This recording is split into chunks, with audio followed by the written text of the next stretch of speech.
अस्सलामु अलैकुम वरहमतुल्लाहि वबरकातुह। अल्हम्दुलिल्लाहि नहमदुहु व नस्तईनुहु व नस्तगफिरुहु व नुमिनु बिही व नतवक्कलु अलैहि व नऊज़ु बिल्लाहि मिन शुरूरि अनफुसिना व मिन सय्यिआति अअमालिना। मन यहदिहिल्लाहु फला मुदिल्ल लहु व मन युद्लिल्हु फला हादिय लहु। व नशहदु अन ला इलाहा इल्लल्लाहु वहदहु ला शरीक लहु व नशहदु अन्न सय्यदना व मौलाना मुहम्मदन अब्दुहु व रसूलुहु सल्लल्लाहु तआला अलैहि व अला आलिहि व अस्हाबिही व बारक वसल्लम तस्लीमन कसीरन कसीरा।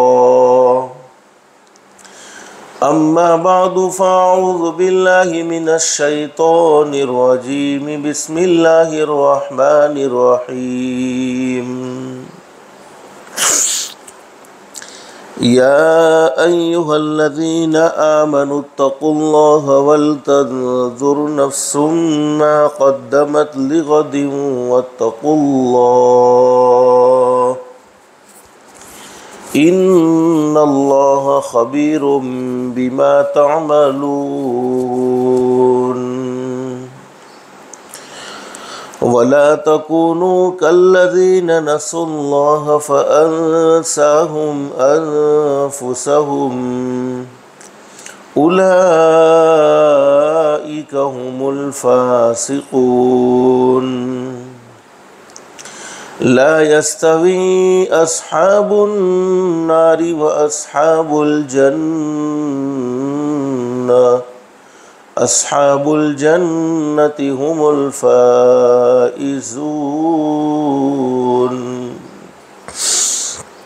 वक़ाल अन्नबिय्यु सल्लल्लाहु अलैहि वसल्लम अल-कय्यिसु मन दाना नफ़्सहु व अमिल लिमा बअदल मौत वल-आजिज़ु मन अत्बअ नफ़्सहु हवाहा व तमन्ना अलल्लाह औ कमा क़ाल अन्नबिय्यु सल्लल्लाहु अलैहि वसल्लम। सदक़ल्लाहुल अलियुल अज़ीम व सदक़ रसूलुहुन नबियुल करीम। रब्बि इश्रह ली सदरी व यस्सिर ली अमरी वहलुल उक़दतम मिन लिसानी यफ़क़हू क़ौली। सुब्हानक ला इल्म लना इल्ला मा अल्लमतना इन्नक अंतल अलीमुल हकीम। अल्लाहुम्मा सल्लि अला मुहम्मदिन व अला आलि मुहम्मद कमा सल्लैता अला इब्राहीम व अला आलि इब्राहीम इन्नक हमीदुम मजीद। अल्लाहुम्मा बारिक अला मुहम्मदिन व अला आलि मुहम्मद कमा बारकता अला इब्राहीम व अला आलि इब्राहीम इन्नक हमीदुम मजीद। मोहतरमा माएँ और बहनें, अल्लाह का हम सब पर बहुत बड़ा एहसान और बहुत बड़ा करम है कि अल्लाह ने दीन की बातें सुनने के लिए थोड़ी देर यहाँ जमा फरमाया। दुआ करो अल्लाह सब के जमा होने को कबूल फरमाए। और माँ बहने दिल में एक नीयत और एक इरादा करके बैठे, जितनी भी बातें सुने अल्लाह हम सब को अमल की तौफीक नसीब फरमाए। अमल की नीयत से सुनेंगे इंशाअल्लाह। इसलिए कि सुनना और सुनाना तो बहुत सी मर्तबा होता है, नहीं होता तो ज़िंदगी में अमल नहीं होता, और असल ज़िंदगी बनती है, ज़िंदगी संवरती है, अमल से संवरती है। और अल्लाह कुरान करीम में फरमाते फ़बश्शिर इबाद, ऐसा होता है, ऐसा करो, मेरे बंदों को और मेरी बंदियों को खुशखबरी सुना दो। कौन से बंदे और कौन सी बंदियाँ? अल्लाह फरमाते अल्लज़ीना यस्तमिऊनल क़ौला फ़यत्तबिऊना अहसना। अल्लाह फरमाते मेरे वो बंदे और मेरी वो बंदियाँ जो दीन की बातों को, कुरान की बातों को, हदीस की बातों को ध्यान से सुनते हैं, तवज्जो से सुनते हैं और उस पर अच्छा अमल करते हैं। अल्लाह जैसा चाहते हैं वैसा ही अमल करते हैं। कुरान करीम में अल्लाह रब्बुल अलमीन इनाम बयान फरमाते हैं, उलाइकल्लज़ीना हदाहुमुल्लाह व उलाइका हुम उलुल अलबाब। अल्लाह फरमाते मेरे बंदों और मेरी बंदियों, तुम ज़मीन पर अमल की नियत करोगे, तुम ज़मीन पर अमल का इरादा करोगे, मैं रब्बुल आलमीन आसमानों पर तुम्हारे लिए हिदायत के फ़ैसले कर दूँगा। और माँ बहनें याद रखो, हिदायत से बढ़कर कोई दौलत हो नहीं सकती। दुनिया की मुख्तसर सी ज़िंदगी में इंसान को सब कुछ मिल जाए, लेकिन हिदायत न मिले, आमाल सालिहा की तौफीक न मिले, उस इंसान की दुनिया की ज़िंदगी बेकार है। और जिसकी दुनिया की ज़िंदगी अल्लाह को नाराज़ करके बेकार हो गई, जिसकी दुनिया की ज़िंदगी अल्लाह को नाराज़ करके बिगड़ गई, अल्लाह हिफाजत फरमाए, अल्लाह हिफाजत फरमाए, उसकी आखिरत की ज़िंदगी दुरुस्त नहीं हो सकती है। इसलिए कि अल्लाह पाक ने दुनिया की ज़िंदगी आखिरत की ज़िंदगी बनाने के लिए, दुनिया की ज़िंदगी आखिरत की ज़िंदगी संवारने के लिए नसीब फरमाई है। अल्लाह से दिल से दुआ कर लो, अल्लाह हम सबको हिदायत की दौलत से भी माला माल फरमाए। एक सहाबी ने हज़रत नबी करीम सल्लल्लाहु अलैहि वसल्लम से सवाल कर लिया, मेरे महबूब, अल्लाह रब्बुल अलमीन किसी बंदे के बारे में या किसी बंदी के बारे में हिदायत का फ़ैसला कर दे तो हिदायत के फ़ैसले का मतलब क्या है? हज़रत नबी करीम सल्लल्लाहु अलैहि वसल्लम ने फरमाया, सुन लो मेरे सहाबाई किराम, अल्लाह रब्बुल अलमीन किसी बंदे के बारे में या किसी बंदी के बारे में हिदायत का फ़ैसला कर दे तो हिदायत के फ़ैसले का मतलब ये है, अल्लाह मौत के वक्त उसे ज़रूर कलमा नसीब फरमाएंगे। इससे बड़ा इनाम क्या हो सकता है कि हम अमल की नीयत से सुनेंगे, अल्लाह हमें हिदायत की दौलत से मालामाल फरमाएगा। और हिदायत का मतलब ये है, अल्लाह मौत के वक्त ज़रूर कलमा नसीब फरमाएगा। माँ बहने दिल से दुआ कर लो, अल्लाह हम सबको अमल की भी तौफीक नसीब फरमाए और अल्लाह हम सबको हिदायत की दौलत से भी मालामाल फरमाए। मुझे मुख्तसर बतलाना ये है कि आज रमज़ानुल मुबारक के महीने का 17वां रोज़ा है। एक वो दिन था कि हमारी ज़ुबान पर यही बात थी, रमज़ानुल मुबारक का महीना आ रहा है। अब हमारी ज़ुबान पर ये बात है कि रमज़ानुल मुबारक का महीना जा रहा है। 2 अशरे मुकम्मल होने को है। एक अशरा तो मुकम्मल हो गया, ये दूसरा अशरा भी मुकम्मल होने को है। हकीकत ये है कि माँ बहनें, जिस तरीके से रमज़ान का महीना मुकम्मल हुआ, रमज़ान का महीना मुकम्मल होने को है, इसी तरीके से एक न एक दिन हमारी ज़िंदगी भी ख़त्म हो जाएगी। और हदीस शरीफ में फरमाया नबी करीम सल्लल्लाहु अलैहि वसल्लम ने, सुन लो मेरे उम्मतियों, क़यामत के करीब वक्त में से बरकत ख़त्म कर दी जाएगी। साल महीनों के बराबर हो जाएंगे, महीने हफ्तों के बराबर हो जाएंगे, हफ्ते दिनों के बराबर हो जाएंगे, दिन घंटों के बराबर हो जाएंगे और घंटे मिनटों के बराबर हो जाएंगे।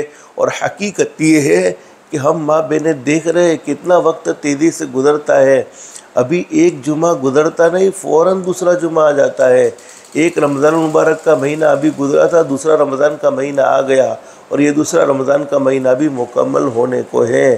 तो ये क़यामत की निशानियों में से एक निशानी है, वक्त में से बरकत का ख़त्म हो जाना। मुझे मुख्तसर बतलाना ये है कि रमज़ान मुबारक के महीने में अल्लाह पाक ने हम पर रोज़े फ़र्ज़ किए थे। रोज़े फ़र्ज़ करने का मकसद हमें समझाया था कि इसलिए फ़र्ज़ किए ताकि तुम्हारी ज़िंदगी में अल्लाह का डर आ जाए, तुम्हारी ज़िंदगी में अल्लाह का खौफ आ जाए। थोड़ी देर के लिए तुम अपनी ज़ात को भूखा रखोगे, प्यासा रखोगे, एक लिमिटेड टाइम के लिए, तो उसकी बरकत से अल्लाह रब्बुल आलमीन तुम्हारे दिल में अल्लाह का डर डाल देगा, अल्लाह का खौफ डाल देगा। और कुरान करीम में कई मकामात पर अल्लाह पाक हमें इस बात का हुक्म देते हैं, मेरे ईमान वाले बंदो मुझसे डरते रहो। डरने का क्या मतलब है? डरने का मतलब ये नहीं है कि डरना यानी कोई सांप से डरना, कोई बिच्छू से डरना, किसी मखलूक से डरना। डरने का मतलब ये है कि अपनी ज़िंदगी को अल्लाह को नाराज़ करके न गुजारो, बल्कि ज़िंदगी अल्लाह की रज़ा में, अल्लाह के अहकाम के मुताबिक, हज़रत नबी करीम सल्लल्लाहु अलैहि वसल्लम के तरीक़े के मुताबिक गुजारना। इसी का नाम है डरना। कि हमारे सामने गुनाह है, गुनाह करने की ताकत है, उसके बावजूद हम उस गुनाह को अल्लाह के डर से छोड़ देवे, इसका नाम है डरना। एक हदीस में हज़रत नबी करीम सल्लल्लाहु अलैहि वसल्लम ने इरशाद फरमाया, मन सलीम लहू रमज़ान सलीमत लहू सना औ कमा क़ाल नबी सल्लल्लाहु अलैहि वसल्लम। नबी करीम सल्लल्लाहु अलैहि वसल्लम ने इरशाद फरमाया, जिसका रमज़ान का महीना सही सालिम गुजर गया। क्या मतलब है? जिसने रमज़ान के महीने में अपने आप को गुनाहों से बचा लिया, अल्लाह को नाराज़ करने वाले कामों से बचा लिया, हमेशा अपने आप को नेकी का आदी बनाया और रमज़ान के महीने में अल्लाह को राज़ी करने वाले काम किए, रमज़ान का महीना सही सालिम गुजरा। हमारे नबी ने फरमाया सलीमत लहू सना, उसका पूरा साल सही सालिम गुजरेगा। तो माँ बहनें, ये रमज़ानुल मुबारक का महीना तक़वे की प्रैक्टिस के लिए है। अल्लाह के डर की प्रैक्टिस हमें इस महीने में करवाई जाती है कि हमें भूखा रखते अल्लाह पाक, प्यासा रखते हैं। भूखा प्यासा हम रहते हैं रमज़ान के महीने में, तो हमारे भूखे और प्यासे रहने की वजह से अल्लाह के ख़जाने में कोई बढ़ोतरी नहीं हो जाती है, और हम खाते हैं तो अल्लाह के ख़जाने में कोई कमी नहीं आती है। माँ बहनें, दिन में हम नहीं खाते हैं तो उसकी कसर रात को पूरी कर लेते हैं, लेकिन खाते ज़रूर हैं। लेकिन मुझे मुख्तसर बतलाना ये है कि ज़िंदगियों में अल्लाह का डर, अल्लाह का खौफ का होना बहुत ज़रूरी है। आज हमारी ज़िंदगियाँ अपनी मनमानी गुजर रही है, अल्लाह को नाराज़ करके गुजर रही है, जिसके नतीजे में ज़िंदगियों में सुकून और इत्मीनान नहीं, बल्कि ज़िंदगियों में उलझन ही उलझने हैं। और जिस मर्द की और जिस औरत की ज़िंदगी अल्लाह के अहकाम के मुताबिक अल्लाह को राज़ी करके गुज़रती है, अल्लाह पाक उसकी ज़िंदगी में चैन और सुकून दाखिल कर देते हैं। और कुरान करीम में अल्लाह रब्बुल आलमीन फरमाते हैं, मन आमिल सालिहम मिन ज़करिन औ उन्सा व हुवा मुमिन फलनुहयिन्नहु हयातन तय्यिबा। माँ बहनें, ईमान अल्लाह की बहुत बड़ी नेमत। अल्लाह ने हमें मुसलमान के घर में पैदा कर दिया, इससे बड़ी कोई नेमत हो नहीं सकती। ईमान का मिल जाना ये अल्लाह की बहुत बड़ी नेमत है। अल्लाह रब्बुल आलमीन ने हम पर बेशुमार नेमतें और बेशुमार एहसानात हम पर किए हैं, बेशुमार नेमतें हम सब पर बरसाई है। लेकिन तमाम नेमतों में सबसे अजीम नेमत, सबसे कीमती दौलत दुनिया की मुख्तसर ज़िंदगी में हमें अता फ़रमाई है, वो दौलत ईमान। मुसलमान के घर में पैदा कर देना, माँ की गोद से कलमा दे देना, ईमान का मिल जाना, ये अल्लाह की बहुत बड़ी नेमत, उससे बड़ी कोई नेमत हो ही नहीं सकती। लेकिन उलमा फरमाते हैं, ईमान का मौत तक महफूज रहना ये उससे भी बड़ी नेमत है।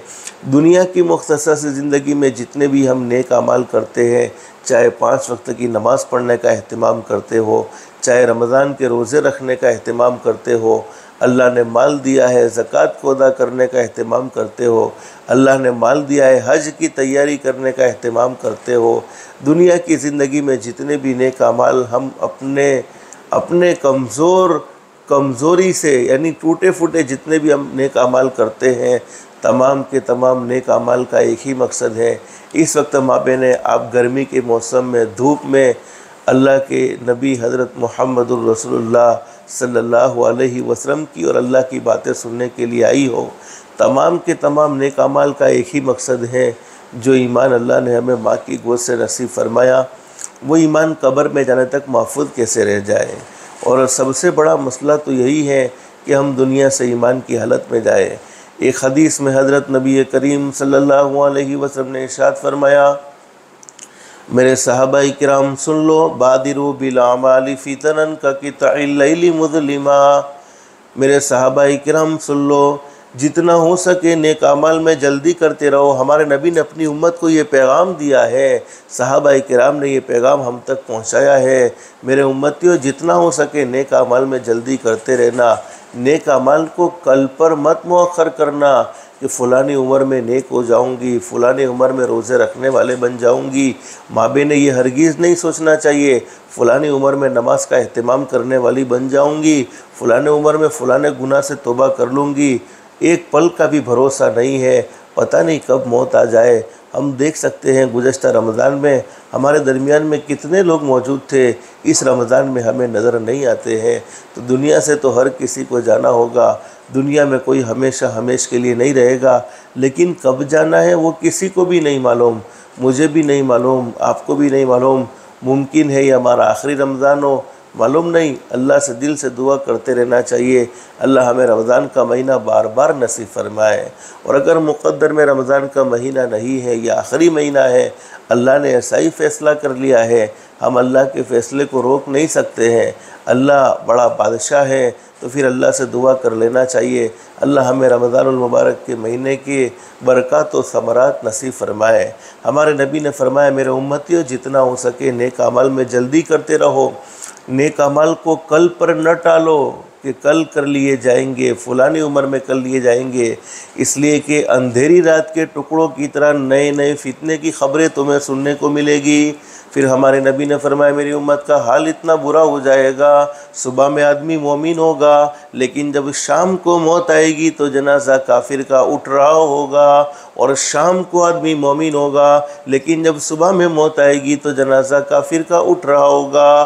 तो माँ बहनें, अंदाज़ा लगाओ, अल्लाह पाक ने हमें ईमान की दौलत से मालामाल फरमाया है, ये बड़ी कीमती दौलत है, लेकिन गुनाहों की नहुसत ये होगी। हमारे नबी फरमाते हैं कि मर्दों का, औरतों का ईमान ख़त्म हो जाएगा, उन्हें अपने ईमान के ख़त्म होने का एहसास भी नहीं होगा। अल्लाह हम सब के ईमान को सलामत रखे, अल्लाह हम सब के ईमान की हिफाजत फरमाए।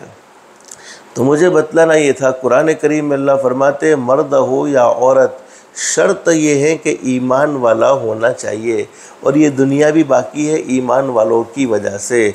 दुनिया से ईमान वाले ख़त्म हो जाएंगे, अल्लाह पाक दुनिया को भी ख़त्म कर देगा। लोग ईमान वालों को ख़त्म करने की कोशिश करते हैं, उन्हें नहीं मालूम कि ये दुनिया का बका अल्लाह पाक ने ईमान वालों की वजह से रखा है। ईमान वाले मर्द, ईमान वाली औरतें दुनिया में हैं। अल्लाह पाक के नबी हज़रत मुहम्मदुर रसूलुल्लाह सल्लल्लाहु अलैहि वसल्लम ने अपनी सच्ची ज़ुबान मुबारक से ये बात बयान फरमाई है, जब तक इस ज़मीन पर, ज़मीन की पीठ पर, रोए ज़मीन पर, यानी ज़मीन की पीठ पर कोई भी अल्लाह अल्लाह कहने वाला बाकी रहेगा, तब तक अल्लाह पाक क़यामत को नाजिल नहीं फरमाएंगे। तो ईमान अल्लाह ने हमें नसीब फरमाया है, बहुत बड़ी अल्लाह की दौलत है, बहुत बड़ी अल्लाह की नेमत है। बस अल्लाह हमें इसकी कदरदानी की तौफीक नसीब फरमाए। कदर करते हैं, नेमतें जब अल्लाह की तरफ से मिलती हैं, शुक्र अदा करते हैं, तो कायदा कुरान करीम में बयान फरमाया, लइन शकरतुम लज़ीदन्नकुम वलइन कफ़रतुम इन्न अज़ाबी लशदीद। अल्लाह फरमाते, सुन लो मेरे बंदो और मेरी बंदियों, मेरी तरफ से तुम्हें कोई नेमत मिल जाए, और नेमत देने वाली ज़ात सिर्फ़ एक अल्लाह की है। माँ बहनें, अल्लाह ही हमें नेमतें देता है। फरमाया, जब मेरी तरफ से तुम्हें कोई नेमतें मिल जाए और उस नेमत की तुम कदर करोगे, उस नेमत का तुम शुक्र अदा करोगे, नेमतें बढ़ती ही चली जाएगी। वला इन कफ़र तुम, और अगर अल्लाह कुरान करीम में फरमाते हैं, कोई नेमत मेरी तरफ से तुम्हें मिली और तुमने उसकी नाकदरी कर ली, तो फरमाया होगा ये कि नाकदरी करने की वजह से, नाशुक्री करने की वजह से कभी कभी तो वो नेमत छीन ली जाती है, और अल्लाह फरमाते मेरा अज़ाब भी बड़ा सख्त है। अब आप सोचती होगी हमने कब ईमान की नाकदरी की है। अरे माँ बहने, एक बहन को अल्लाह ने मुसलमान बनाया हो, एक औरत को अल्लाह ने मुसलमान बनाया हो, और वह मुसलमान हो और नमाज न पढ़ती हो, तो ये ईमान की नाकदरी है या नहीं है। रमज़ान के रोज़े बग़ैर शरई उज़्र के छोड़ देती हो, तो ये ईमान की नाकदरी है या नहीं है। उसे पर्दे में रहने को कहा है, वो अपनी ज़ात को पर्दे में न रखती हो तो ये ईमान की नाक़दरी है या नहीं है। वो अल्लाह को नाराज़ करने वाले काम करती है तो ये ईमान की नाक़दरी है या नहीं है। तो कदर करने पर नेमतें बढ़ती चली जाती है। अल्लाह हम सबको ईमान जैसी अजीम नेमत की कदरदानी की तौफीक नसीब फरमाए। कुरान करीम में फरमाया, मर्द हो या औरत, शर्त ये है कि ईमान वाला होना चाहिए। उसने अपनी ज़िंदगी में अमल साले किए, यानी अल्लाह को राज़ी करने वाले काम किए।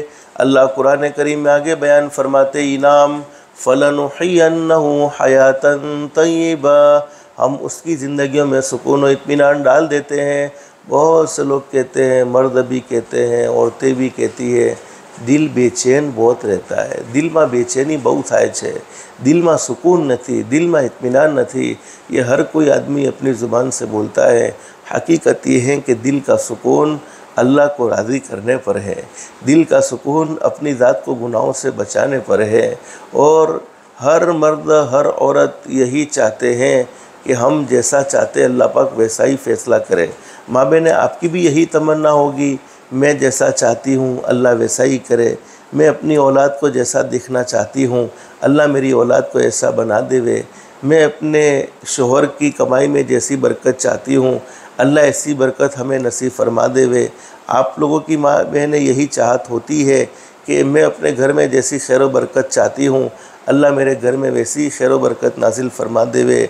मैं अपनी औलाद को, अपने रिश्तेदारों को, अपने पड़ोसियों को जैसा चाहती हूँ अल्लाह वैसा ही बना देवे। हर मर्द और हर औरत की ये चाहत होती है कि मैं जैसा चाहता हूँ या मैं जैसा चाहती हूँ अल्लाह वैसा ही करे। हदीस कुदसी का मफ़हूम है, अल्लाह रब्बुल आलमीन फरमाते हैं, मेरी बंदी, ये आपके लिए बयान है इसलिए मैं आपको कह रहा हूँ। अल्लाह फरमाते, मेरी बंदी तू कुछ चाहती है, मैं कुछ चाहता हूँ।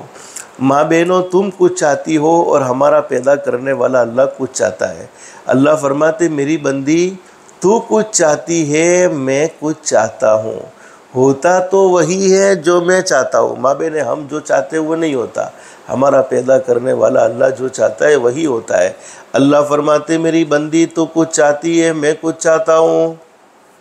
होता तो वही है जो मैं चाहता हूँ, तू वो करके देख जो मैं चाहता हूँ। अल्लाह फरमाते, तू वो करके देख, अपनी बंदियों से कह रहे, सुनो माँ बहनों। अल्लाह पाक फरमाते, तू वो करके देख जो मैं चाहता हूँ, फिर वो होगा जो तू चाहती है। अगर तुम अपनी चाहत के मुताबिक अल्लाह से फ़ैसले चाहती हो तो अपनी ज़िंदगी को भी अल्लाह की चाहत के मुताबिक गुजारना होगा। तुम अपनी औलाद को अपनी आँखों की ठंडक दिखना चाहती हो तो अपनी ज़ात को अल्लाह का फर्मा बरदार बनाना होगा। तुम अपनी औलाद को अपना फर्मा बरदार देखना चाहती हो तो तुम्हें भी अल्लाह का फर्मा बरदार बनना होगा।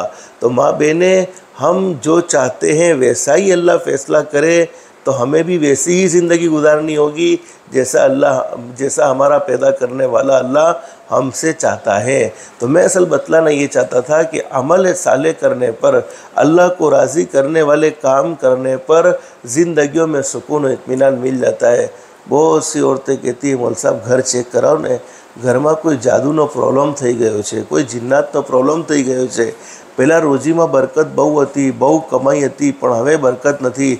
ઘરમાં લડાઈ ઝઘડા છે, ઘરના અંદર સાસુને વહુથી નથી ભણતી, વહુની સાસુથી નથી ભણતી, આપસના લડાઈ ઝઘડા છે। કારણ શું છે એનું? કેને જાદુ કરાવેલું છે? કયા જિન્નાતનો અસર છે? माँ बहने, जादू भी होता है, इसका कोई इनकार नहीं है। जिन्नात के असरात भी होते हैं, इसका कोई इनकार नहीं है। लेकिन कुरान करीम में अल्लाह रब्बुल आलमीन क्या फरमाते हैं?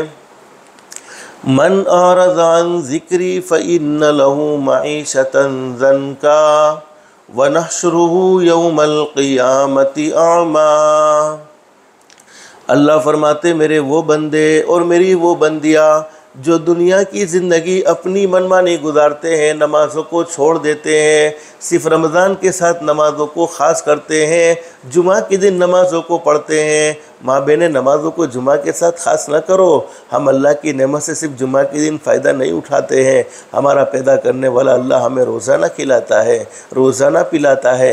हम अल्लाह की हवाओं से रोज़ाना फ़ायदा उठाते हैं, अल्लाह के पानी से रोज़ाना फ़ायदा उठाते हैं, अल्लाह के रिज़्क़ से रोज़ाना फ़ायदा उठाते हैं, अल्लाह के धूप से, अल्लाह के हर नेमत से हम रोज़ाना फ़ायदा उठाते हैं।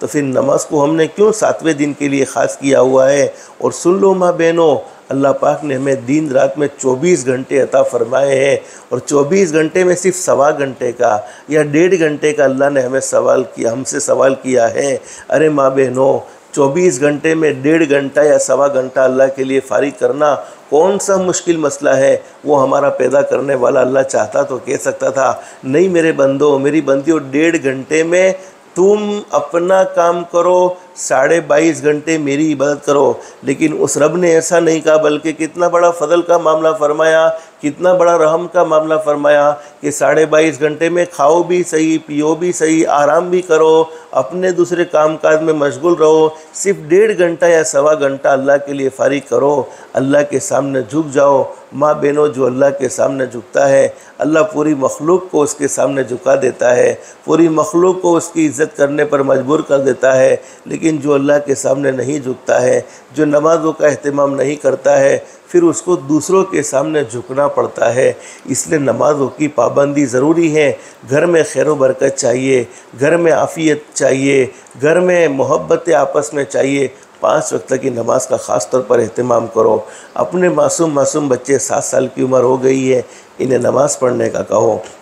10 साल की उम्र हो जाए, नमाज न पढ़ने पर हल्की सी तंबीह करो, हल्की सी डांट करो कि भाई नमाज बहुत ज़रूरी है। तुम घर में नमाज़ पढ़ोगी, तुम्हारे बच्चे तुम्हें नमाज़ पढ़ते हुए देखेंगे, अल्लाह तुम्हारे बच्चों को नमाजी बना देगा। लेकिन माँ बहनों, आज तो घर का बड़ा अजीब माहौल हो चुका है। बस घर का माहौल देखकर ये होता है कि अल्लाह, हम कहाँ पहुँच गए हैं। पहले एक ज़माना था, रात को घर में सब बैठते थे, अब्बा भी होते थे, अम्मी भी होती थी, दादा भी होते, दादी भी होती, भाई भी होता, बहन भी होती, तमाम के तमाम आपस में बैठकर मोहब्बत की बातें हुआ करती थी।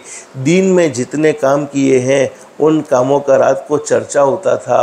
और आज बड़ा अजीब माहौल, माँ अपने मोबाइल में बिज़ी, बाप अपने मोबाइल में बिज़ी, दादा अपने मोबाइल में बिज़ी, दादी अपने मोबाइल में बिज़ी, पोता अपने मोबाइल में बिज़ी, पोती अपने मोबाइल में बिज़ी, भाई अपने मोबाइल में बिज़ी, बहन अपने मोबाइल में बिज़ी।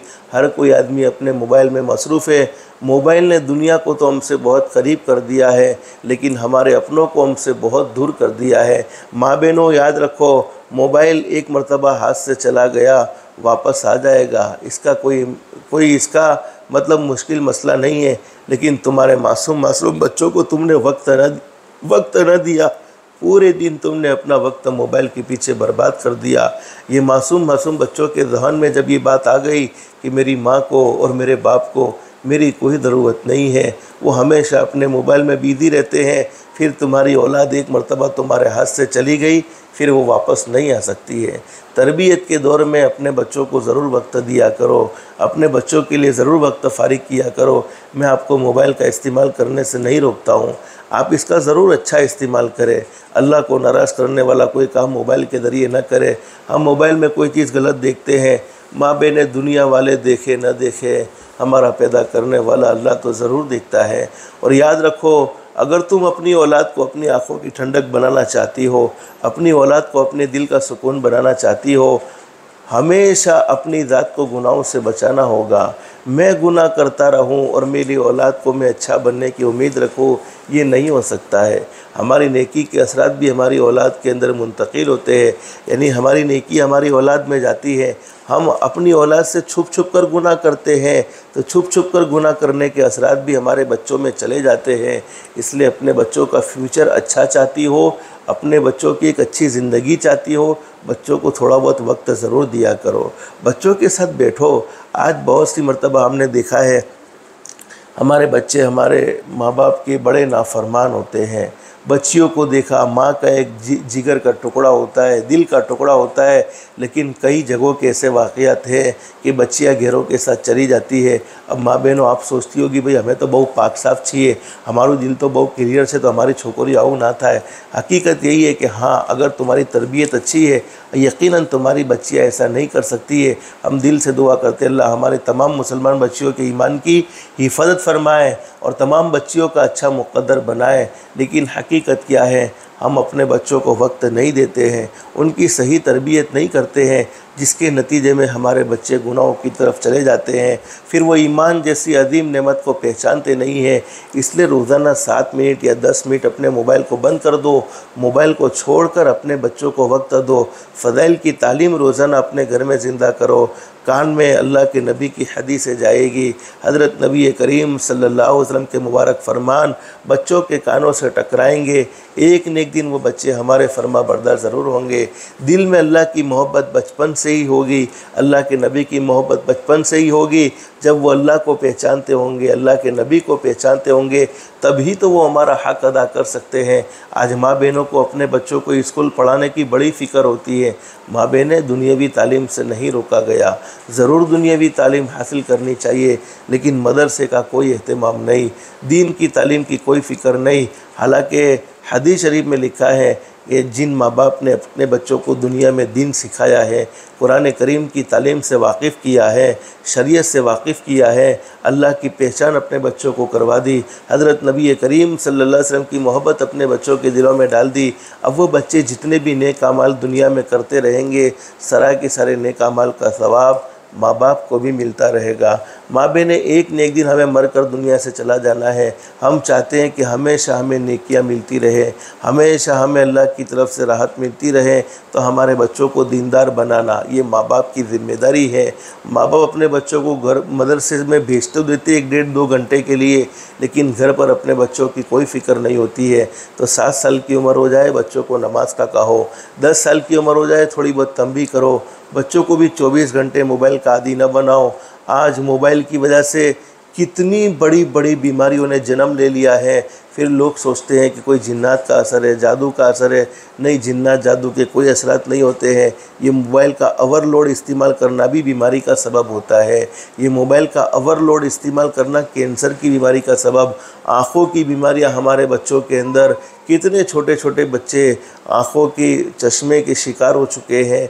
तो माँ बाप अपनी राहत के लिए अपने बच्चों को मोबाइल पकड़वा देते हैं, लेकिन माँ बहनें ये गलत है। मोबाइल बहुत बड़ा ख़तरे वाली चीज़ है। मैं इसके इस्तेमाल से नहीं रोकता हूँ, इसका सही इस्तेमाल आप कर सकती हो, ज़रूर करना चाहिए। सही इस्तेमाल ये है कि मोबाइल के ज़रिए अल्लाह का कुरान सुना जाए, हज़रत नबी करीम सल्लल्लाहु अलैहि वसल्लम की मुबारक हदीस सुनी जाए, उलमा के बयानात सुने जाए, इसमें कोई मसला नहीं है। लेकिन हुआ ये है कि इस उम्मत ने इसका सही फ़ायदा कम उठाया है, गलत फ़ायदे के लिए उसे ज़्यादा इस्तेमाल किया है। तो मैं बात क्या कह रहा था, कुरान करीम में अल्लाह फरमाते मन आरद आन ज़िक्री फ़इन्न लहू मईशतन ज़नका वनहशुरुहु यौमल क़ियामति आमा। अल्लाह फरमाते मेरे वो बंदे और मेरी वो बंदियाँ जो दुनिया की ज़िंदगी में मुझे भूल जाते हैं। भूल जाने का क्या मतलब, नमाज़ों को छोड़ दिया, कुरान करीम की तिलावत, कई दिन गुजर जाते हैं, घरों में कुरान नहीं पढ़ा जाता। फिर घर में जिन्नात के असरात तो होने ही होने हैं, शैतान घर में दाखिल होना ही होना है। और हदीस शरीफ में मौजूद है, जिस घर में अल्लाह के कुरान करीम की तिलावत होती है, अल्लाह पाक की रहमत उस घर में नादिल होती है। फिर उस घर में जादू के असरात भी होते हैं, जिन्नात का प्रॉब्लम भी होता है। तो कुरान करीम पढ़ने की वजह से जिन्नात और शैतान घर छोड़कर भागने पर मजबूर भी हो जाते हैं। लेकिन हमारे घर कुरान करीम की तिलावत से वीरान हो चुके हैं। घरों में कभी भी भूल से भी लोग कुरान करीम को हाथ में नहीं लेते हैं। माँ बहनें रोज़ाना सूरह यासीन शरीफ की तिलावत, फ़जर की नमाज का एहतमाम करके ज़रूर एक मरतबा सूरह यासीन शरीफ पढ़ो। सूरह यासीन शरीफ पढ़ने की बरकत से अल्लाह पाक हमारे हर काम में सहूलतें पैदा फरमा देगा। बल्कि सही हदीस में हमारे नबी ने फरमाया, हमारे नबी का फरमान है, सही हदीस में लिखा है कि जब मेरा कोई उम्मती अपनी सुबह सूरह यासीन से करता है अल्लाह उसके हर काम में मददगार बन जाता है। अब माँ बहनें, तुम घर के कितने बड़े काम करती हो, अल्लाह तुम्हारे कामों को कबूल फरमाए। और तुम ये मत समझो कि तुम्हें कोई अजर नहीं मिलेगा, तुम्हें कोई नेकी नहीं मिलेगी। अरे तुम्हें अल्लाह क्या देने वाला है। मैं आपको बतलाऊँ माँ बहनें, बतौर मिसाल तुम अपने घर में झाड़ू लगाती हो, तुम्हारी क्या नीयत होती है कि हमारा घर साफ़ सुथरा होना चाहिए, ये नीयत भी दुरुस्त है। लेकिन उलमा ने लिखा है कि जो औरत अपने घर में सवाब की नीयत से झाड़ू लगाए, अल्लाह को राज़ी करने की नीयत से झाड़ू लगाए, ज़ुबान पर अल्लाह का ज़िक्र हो, उस औरत को अल्लाह पाक बैतुल्लाह में झाड़ू लगाने का सवाब अता फरमाते, अल्लाह के घर में काबे के अंदर झाड़ू लगाने का सवाब अता फरमाते हैं। अल्लाह ने तुम्हें कितना ऊंचा मकाम और मर्तबा दिया है। बहुत सी औरतें कहती है मौलवी साहब नमाज़ पढ़ना तो चाहती है लेकिन बच्चों की वजह से नमाज नहीं पढ़ी जाती। उलमा ने लिखा है बच्चे वाली औरत की 2 रकात नमाज बग़ैर बच्चे वाली औरत की 82 साल की इबादत से अफजल है। एक बच्चे वाली औरत 2 रकात नमाज़ पढ़ती है, एक बग़ैर बच्चे वाली औरत 82 साल इबादत करती है। तो बच्चे वाली औरत की 2 रकात नमाज बग़ैर बच्चे वाली औरत की 82 साल की इबादत से अफजल है। हामिला औरत, प्रेगनेंट औरत की 2 रकात नमाज बग़ैर हमल वाली औरत की 80 रकात नमाज से अफजल है। और माँ बहनें, अल्लाह ने तुम्हें क्या मकाम दिया, क्या मर्तबा दिया, मैं तुम्हें बतलाऊँ।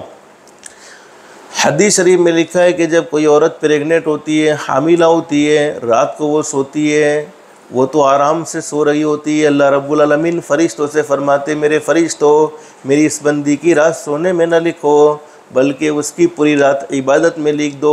दिन में अच्छे से अच्छे खाने खाती है, लेकिन अल्लाह पाक फ़रिश्तों से फरमाते, मेरे फ़रिश्तों, मेरी इस बंदी का पूरा दिन खाने में न लिखो बल्कि उसका पूरा दिन रोज़े में लिख दो। यानी 9 महीने की रातें इबादत में और 9 महीने के दिन रोज़े में शुमार होते हैं। ये तो बतौर मिसाल मैंने आपको 1-2 बातें बतलाई है कि अल्लाह ने तुम्हें बड़ा ऊंचा मकाम और मर्तबा दिया है। तुम अपने मकाम और मर्तबे को पहचानो और तुम अल्लाह को राज़ी करना तुम्हारे लिए कोई मुश्किल मसला नहीं है। एक हदीस में लिखा है कि जब कोई 2 मियाँ बीवी आपस में बैठकर मोहब्बत से मुस्कुराते हैं, उनके मुस्कुराने को देखकर अल्लाह पाक खुद मुस्कुराते हैं। तो माँ बहनें, मैं तुम्हें बतलाता हूँ कि अल्लाह तुम्हारा हंसना इतना पसंद करता है तो अल्लाह के सामने रोगी अपने गुनाहों की वजह से तो अल्लाह कितना पसंद करेगा, अल्लाह कितना खुश हो जाएगा। तो ये रमज़ान का महीना बिल्कुल जाने के करीब है। हदीस शरीफ में है कि बड़ा बदबख्त है मेरा वो उम्मती, बड़ा बदनसीब है मेरा वो उम्मती जिसको रमज़ान का महीना मिला, उसके बावजूद उसके गुनाह माफ़ न हुए, उसने अपने ताल्लुक़ को अल्लाह से कायम न किया। रमज़ान का महीना गुजर जाएगा। लोग कहते हैं रमज़ान का महीना मेहमान था, आया चला गया। ये गलत है। रमज़ान का महीना मेहमान नहीं है, मेहमान तो हम खुद हैं। रमज़ान का महीना तो क़यामत तक बार बार आता रहेगा, लेकिन हमारे आइंदा रमज़ान में रहने की कोई गारंटी नहीं है। रमज़ान के महीने के आने की तो 100% गारंटी है। जब तक क़यामत नहीं आती है रमज़ान का महीना तो बार बार आता रहेगा, लेकिन आइंदा साल हमारे रहने की कोई गारंटी नहीं है। तो माँ बहनें, ज़िंदगी को गनीमत समझो, ज़िंदगी की कदर कर लो। तो मैं असल यही बतलाना चाहता था, सूरह यासीन की तिलावत अपने घर में ज़रूर करो, थोड़ा थोड़ा कुरान करीम पढ़ने की कोशिश करो। कुरान करीम पढ़ना नहीं जानती हो, सीख लो, इतना कुरान ज़रूर सीखो कि हमारी नमाज दुरुस्त हो जाए। और मैं बतला रहा था, नमाज का अहतमाम घर में होगा, कुरान करीम की तिलावत का अहतमाम घर में होगा, फिर घर में सुकून ही सुकून, घर में चैन ही चैन, घर में राहत ही राहत। अल्लाह कुरान करीम में यही बात बयान फरमाते हैं, मन अरज़ अन ज़िक्री फ़इन्न लहू मईशतन ज़न्का वनहशुरुहु यौमल क़ियामति आमा। अल्लाह फरमाते, मेरे वो बंदे और मेरी वो बंदियाँ जिन्होंने दुनिया की ज़िंदगी अपनी मनमानी गुजार ली, अल्लाह को नाराज़ करके गुजार ली, नमाज़ों का कोई अहतमाम न किया, कुरान करीम को कभी हाथ तक नहीं लगाते हैं। अल्लाह फरमाते फिर नतीजा क्या होता है, फ़इन्न लहू मईशतन ज़न्का, हम उनकी ज़िंदगियों का सुकून और इत्मीनान छीन लेते हैं। ज़िंदगियाँ तंग हो जाती है। वे के मौलवी साहब घर चेक करो ने, घर में कोई ये जादू तो नहीं करावी दीदो, कोई जिन्नात नो हमलो तो नहीं थी गयो। नहीं, कोई जादू नहीं है, कोई जिन्नात के असरात नहीं है। माँ बहनें, ये अल्लाह को नाराज़ करने का नतीजा होता है कि अल्लाह पाक ज़िंदगियों का सुकून और इत्मीनान छीन लेते हैं। तो इस महीने में अल्लाह को राज़ी कर लो। अब आप लोग बातें सुनते सुनते थकी न थकी, लेकिन मैं ज़रूर थक गया। लेकिन जितनी बातें अल्लाह ने मैंने आपके सामने कहलवाई हैं, बस अल्लाह से दिल से दुआ कर लो। अल्लाह हम सबको अमल की भी तौफीक नसीब फरमाए। आखिरी एक हदीस मैं आपके सामने ज़िक्र कर देता हूँ, अल्लाह हम सबको अमल की तौफीक नसीब फरमाए। हदीस शरीफ में है कि मरने के बाद के 2 ठिकाने हैं। हर इंसान को दुनिया से जाना ही जाना है। कोई इंसान दुनिया में हमेशा हमेश के लिए नहीं रहेगा, बल्कि हर एक को एक न एक दिन ये दुनिया छोड़ देनी होगी। इसलिए बहुत अच्छी बात कही है, इंसान संभल जा अब भी तू, इंसान संभल जा अब भी तू, मिट्टी में एक दिन जाना है।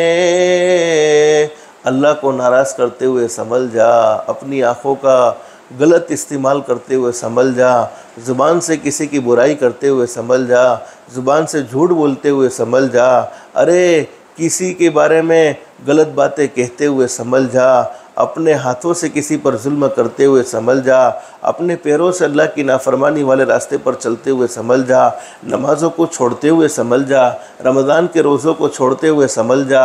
इंसान संभल जा अब भी तू, इंसान संभल जा अब भी तू, मिट्टी में एक दिन जाना है।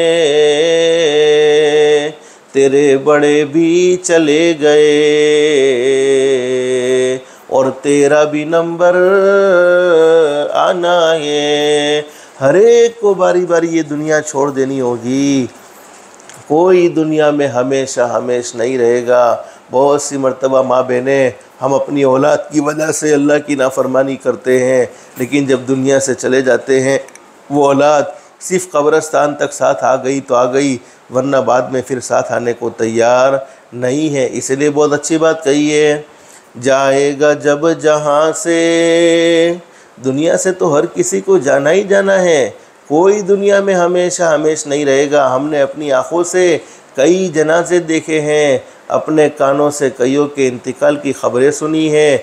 माँ बहनें, जब भी किसी के इंतकाल की ख़बर हमारे मोबाइल पर आवे उस वक्त फ़ौरन ये सोच लेना चाहिए आज उसकी मौत की ख़बर मुझे दी जा रही है। वो दिन भी दूर नहीं है कि मेरे इंतकाल की ख़बर भी फैलाई जाएगी और मेरे इंतकाल की ख़बर भी किसी और को सुनाई जाएगी।